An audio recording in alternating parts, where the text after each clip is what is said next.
Welcome to the intensive week. So this is a special time, right? This 1 week. So Buddhism and Zen is always using tricks to get you to practice. So calling this a special week is a trick. But all you have to do is let the trick work. So why did Buddha go and sit underneath a tree? In the end, he spent, and this week is a copy of that, he spent the last week before he got enlightenment sitting underneath a tree. So it's a lot nicer than a tree. It's a lot warmer here. Of course, he was in India. So why come here? That's probably the most important thing. Why? So I did a really cool thing. I met one of my teachers this fall. I don't usually meet my teachers, but I actually met one of my teachers. And I met him on the plane flying over from the United States. And this teacher was called COVID-19. This teacher's really cool because this teacher doesn't care how smart you are. Doesn't care how old you are, though it prefers old people. Let's be honest. And it doesn't care whether you get over it or not. It never says, oh, come on, you have to treat me better, you have to bow to me. You know, nobody's bowing to COVID, although maybe they should, because everything has a good and a bad part to it, right? So usually when we think about illness, we think about bad. But Zen Master Musangsa taught that good is bad and bad is good. Right? A good situation is a bad situation. And a bad situation is a good situation. Well, that's really stupid, right? Everybody wants a good situation. So why would you think a bad situation was a good situation? Well, you all know because you're Zen students. It's because if you have a good situation, you'll be lazy. That's for sure. And you have to do something. So why do you have to do something? So the Buddha had 3 main teachers, and we have them too. In fact, all of us here are exactly like the Buddha. There's nothing special about the Buddha. We're all exactly like him. So his 3 main teachers are old age, sickness, and death. They're great. I mean, they'll never let you down. If they get a chance to infect you, they will, like this COVID-19 that I have. I still have it. That's why I'm so, let's see. Last night I went up to chanting, but many times I can't go up to chanting because I'm too dizzy. I just can't walk very well. And I was at bows yesterday morning, but this morning I wasn't.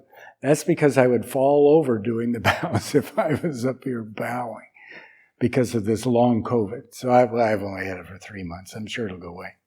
Anyway, it's interesting because that kind of thing is teaching you something about life. And then there's old age. I mean, are there any old people here besides me? No.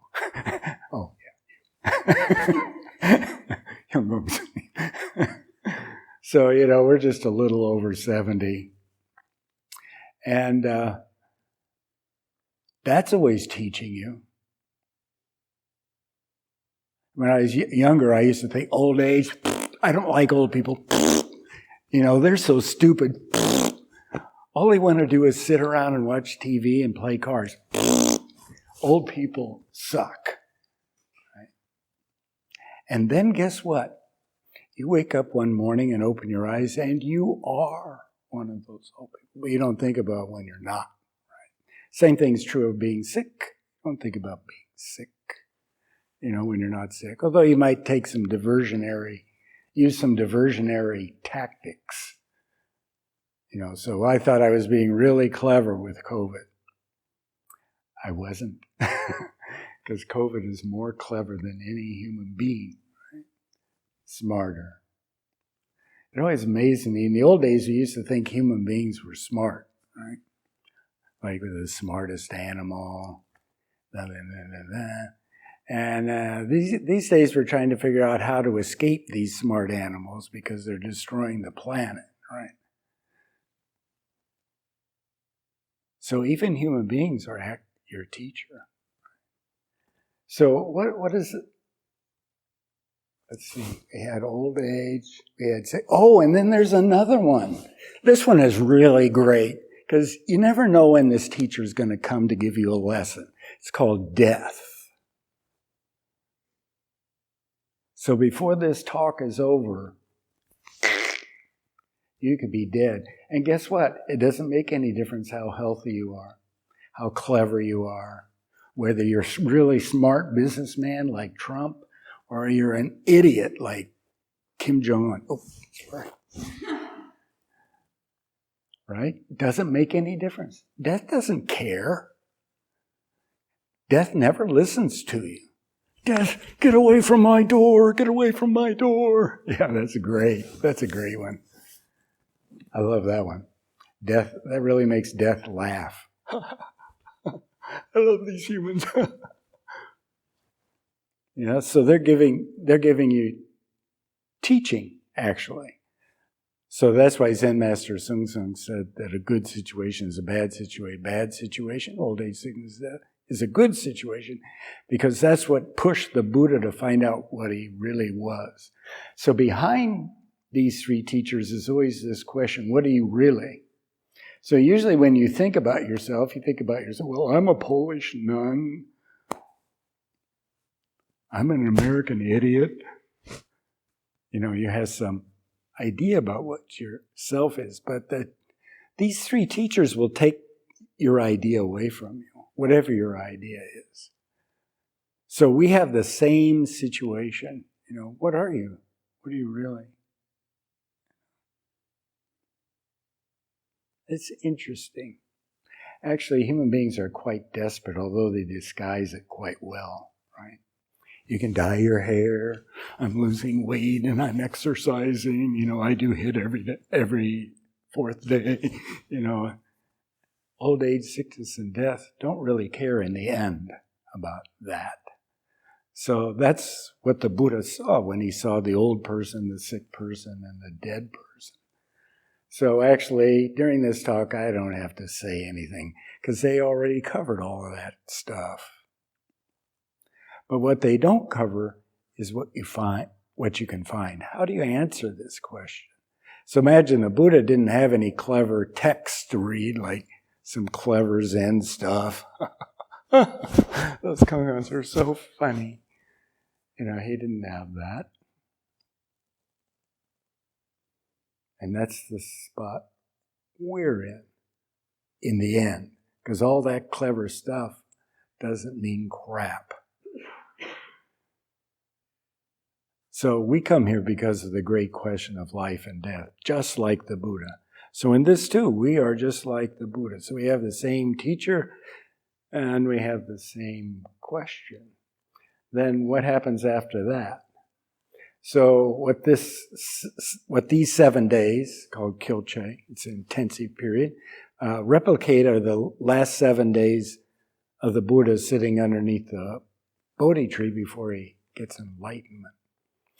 So what pushes him there are these teachers and his intention. So when I thank you for coming here, what I'm thanking you for is your intention. So human beings are different than everything else because they have an intention. So you probably wouldn't criticize one of our cats here too much for killing a mouse, right? In fact, you might think, oh God, that's great. The cat can still move around enough and kill a mouse. That's great, right? Because you're not questioning that cat's intentions. You're not saying, oh, that cat is so evil. He should be helping that mouse, not killing it. But human beings are different than that because we'll say, oh, you should be helping the world.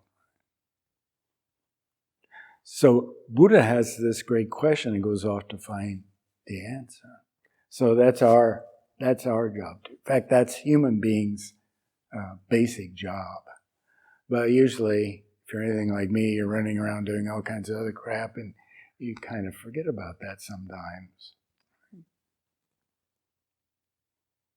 So for these 7 days, we can really not forget about it and look inside. So essentially, all the Buddha did was look inside. He didn't have any special Tibetan mantras and visualizations to do or anything. What was he doing? The most boring, crappy practice you can imagine.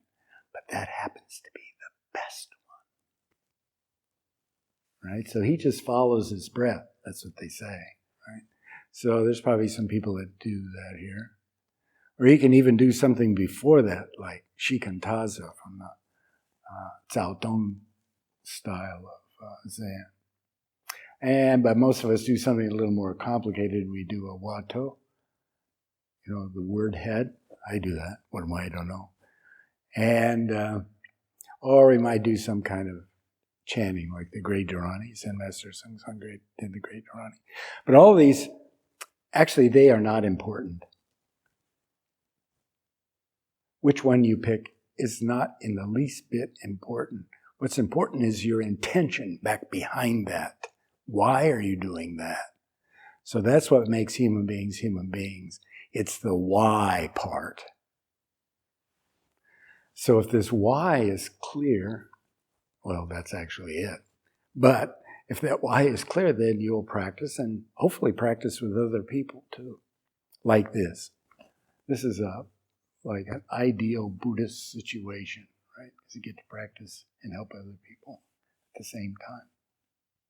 So that's really good. So the most important thing is this intention back behind. So you might have a practice technique that you like, or maybe you don't like it. Maybe you like Korean Buddhism, maybe you don't like Korean Buddhism. Maybe you like Tibetan Buddhism, or maybe you like banking and working at a gas station. It really doesn't make much difference as long as in this moment you're waking up. So the sixth patriarch, got enlightenment hearing just one line out of a sutra. The Buddha sat for 6 years. Bodhidharma sits in a cave for 9 years. Have you ever been to that cave? That cave is really cool. It's like practicing in somebody's old garage in Detroit, Michigan. Well, it's not quite that good, but it's really a nice place, right? But the reason he goes there and stays there is because of intention. So that's the most important thing. It isn't, how good the paintings are or anything. It's your intention. And then that will lead to something naturally. So the most important thing is this intention. We call that that's your center. So if you have a strong intention, that actually already is it. But usually you still think you have to get something, right? But the Buddha said, there's nothing to get because you already have it. So that leaves you with knowing what you actually have, right? He said, how wonderful, everybody already has it. They just don't know it. And because they don't know it, they suffer. So when you have this feeling of suffering, there's nothing good or bad about it. It doesn't feel very good. But it comes about because you don't understand what you truly are. So one thing I liked about Zen Master Musangsa, he'd say this many times, is pain is just pain. But then your thinking can add something to it, right? And we call that something suffering. So if you let go of that suffering, then what happens? You return to pain, right? Like, my knee hurts. My leg hurts. My brain hurts. My karma is, why was I born in that country with those parents? right? So that's made by your thinking. Actually, your job is to help that country and to help those parents. So everything comes down to this intention. And the expression of that intention in a retreat like this is just do it. So now we have 7 days where we do, three more hours? 2.5 hours? 2.5 more hours of practice, something like that. So it's just your intention. Of course, you'll be tired. You're supposed to be tired. Tired and not, imagine how tired the Buddha got. Or Bodhidharma sitting in that stupid cave there on Song Shan. Not so pleasant, not so much fun. From a I want something perspective. From a I don't want something and a clear direction point of view, you have a job to do. So you just do it. So that's why we always teach just do it and don't know. Because don't know is letting go of your thinking, which is letting go of your desire. And then something else naturally appears. It's just that we tend not to believe it. My latest theory is that people get enlightenment about 500 or 600 times a day, but they never believe it because they want to go back to their thinking. I'm a really bad person. I'm what, blah, blah, blah, whatever. So your brain is always doing that kind of stuff. The question is, do you attach to it or not? If you can let go of it, then you can find this other thing, which is your direction. And then your direction is to actually help people. So you're not doing this for you, actually, because, as you probably know, theoretically, there is no you. But you make a big you out of you. And so you get a lot of pain from that. Like Zen Master Musangsa said, well, Buddha got, what did he get? He got star enlightenment, right? Saw the morning star. But you all know that's not right because it's not a star, it's a planet. So let's say Buddha got planet enlightenment. Okay, that's cool. Planet enlightenment. I like planet enlightenment. But Zen Master Musangsa said, no, that's not what it should be. It should be the enlightenment that he got when that Hindu god told him to stand up and go help the world. Right? The god told him, you have to go help. Get up. So I cleverly called that get up enlightenment. But Zen Master Musangsa had a better name for it. He called it tear enlightenment.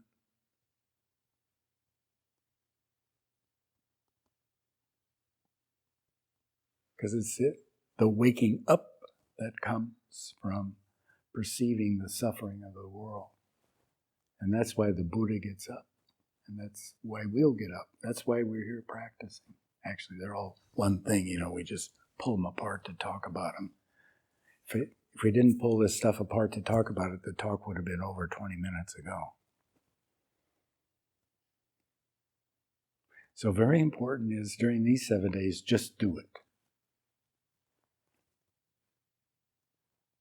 Then you get it. And the only time you can get it is right now. It always Zen Master Musangsa was very clever. He came up with this idea called moment world. So he argued that we live in a moment world, but you think you live in the past, and you think you'll be alive in the future. But of course, that's just thinking, right?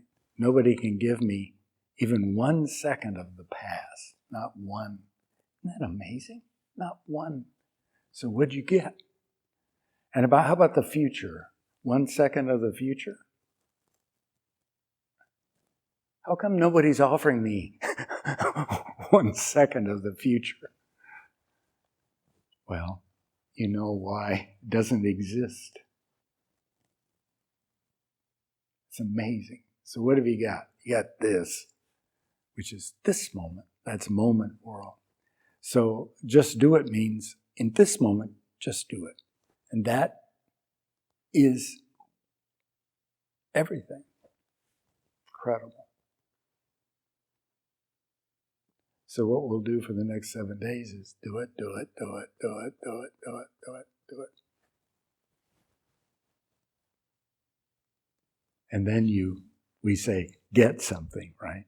Of course, you don't get anything, but not getting anything in Zen is getting something, so we all win. Okay? So thank you for coming and committing yourself to doing this, and help everybody around you do it, and do it. Then you get it. Thinking, you just get a headache, right? You ever had a headache? Yeah. That's great. And when you get it all resolved, it's even better.